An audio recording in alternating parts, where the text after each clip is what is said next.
कबीरा खड़ा बाजार में लिए लुकाठी हाथ, जो घर जा रहे अपना चले हमारे साथ।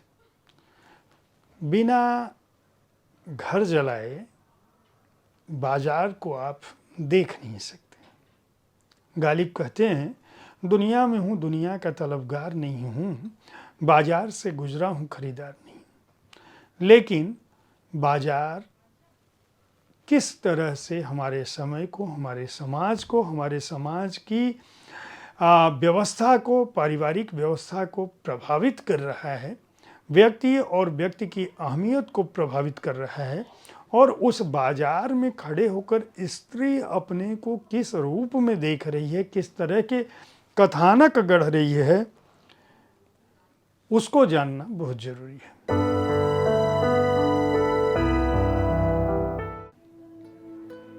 नमस्कार, आप देख रहे हैं साहित्य तक के बुक कैफे का एक दिन एक किताब कार्यक्रम, और मैं आज जिस पुस्तक के साथ उपस्थित हूँ उसका नाम है सरे बाजार, कथा बाँचती स्त्रियाँ। इस पुस्तक का संपादन डॉक्टर वंदना गुप्ता ने किया है, जो हमीरपुर उत्तर प्रदेश में पैदा हुई।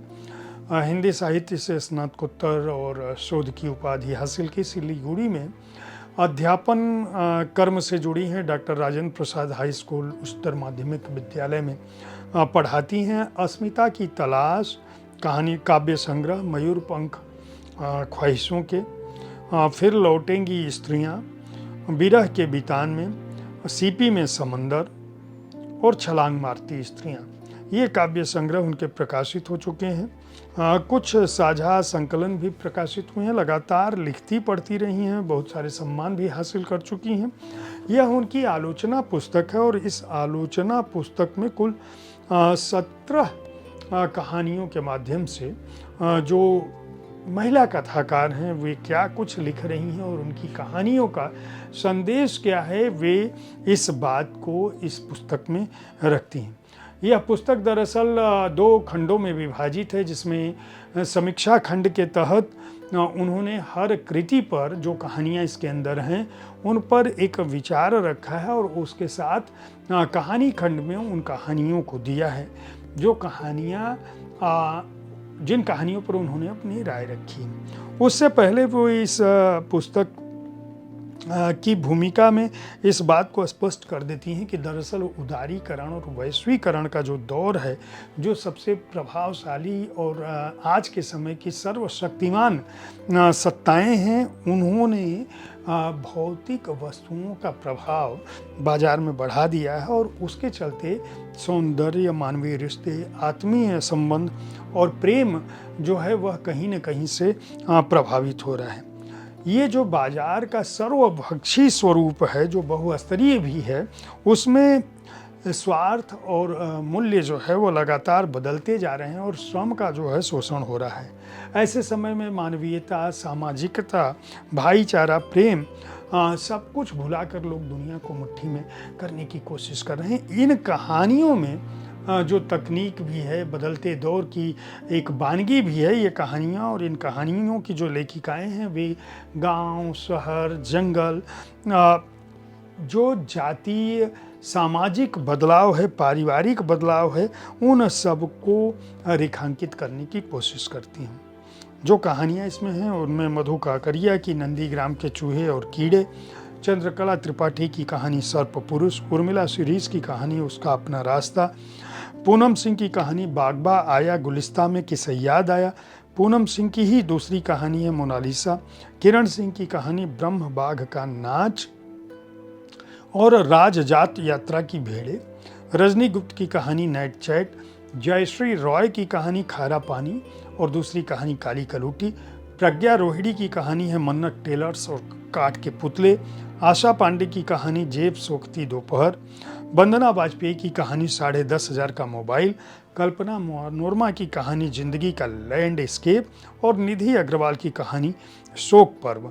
इस तरह से कुल 17 कहानियाँ इसमें शामिल हैं। इन कहानियों के मर्म की वानगी अगर मैं बताऊं तो मैं अगर किसी एक कहानी को पढूं तो जैसे चंद्रकला त्रिपाठी की कहानी का सारांश बताऊं, उससे ये सारांश सिर्फ इसलिए बता रहा हूँ कि आपको इन कहानियों के मर्म का भान हो सके कि किस तरह से हमारे समय की प्रमुख महिला कथाकार अपने समय को संदर्भित कर रही हैं, अपने समय के समाज को भी सामने ला रही हैं। सर्प पुरुष कहानी में का जो पात्र है वो डमरुआ है। डमरुआ जब छोटा था तभी उसे किसी सर्प ने काट लिया और उसका नतीजा ये हुआ कि डमरुआ जो है वह किसी तरह से बच तो गया, जिन बाबा के पास गया बचा, और उसकी प्रवृत्ति जो है वो कीड़े मकोड़े सर्प के साथ, बिच्छुओं के साथ जो जहरीले हैं उनके साथ वो समय जैसे जैसे बढ़ता गया बिताने लगा। अब उसकी ख्याति धीरे धीरे ये हो गई कि बचपन में लड़के भी कहीं भी सर्प होते थे, सर्पों को पता नहीं क्या था, वो डमरुआ को छूते थे निकल जाते थे। डमरुआ को उनसे कभी भय नहीं लगता था। तो ऐसी जगहों पे जहाँ सर्पों का बहुतायत हो या जहरीले कीटाणुओं की बहुतायत हो, वहाँ भी डमरुआ चला जाता था। अब डमरुआ ज़्यादातर समय अपने जो है वो बाबा के पास बिताता था, जहाँ उसकी माँ भी कभी जाती थी और कहती थी कि बाबा ये किसी तरह से ठीक हो जाए। माँ की कोशिश थी कि किसी तरह से डमरुआ पढ़ लिख के कुछ हो जाए, लेकिन डमरुआ की जो प्रवृत्ति थी वो घूमने की थी, तालाब के किनारे इधर उधर। अब धीरे धीरे ये लोगों को खबर, जैसे जैसे डमरुआ बड़ा होता गया, लोगों को ये सूचना मिलने लगी कि डमरुआ जो है वह सांपों को सांप उसके साथ खेलते हैं, एक एक साथ 4-4, 5-5 सांप उसके शरीर से निकल जाते हैं, उसको कुछ करते ही नहीं।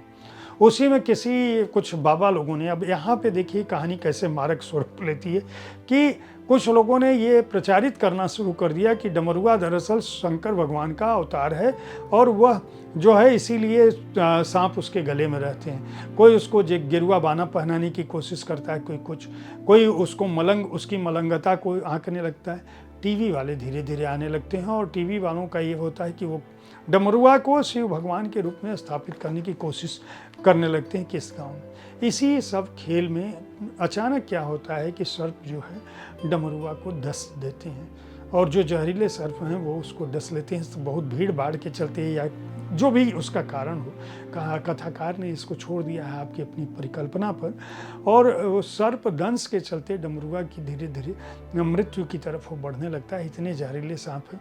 उसकी माँ चिल्लाती है, लेकिन देखती है कि टीवी वाले भी भाग चुके हैं, जो गाड़ियाँ आती हैं वो भाग चुकी हैं, कोई भी डमरुआ की मदद के लिए नहीं आता है।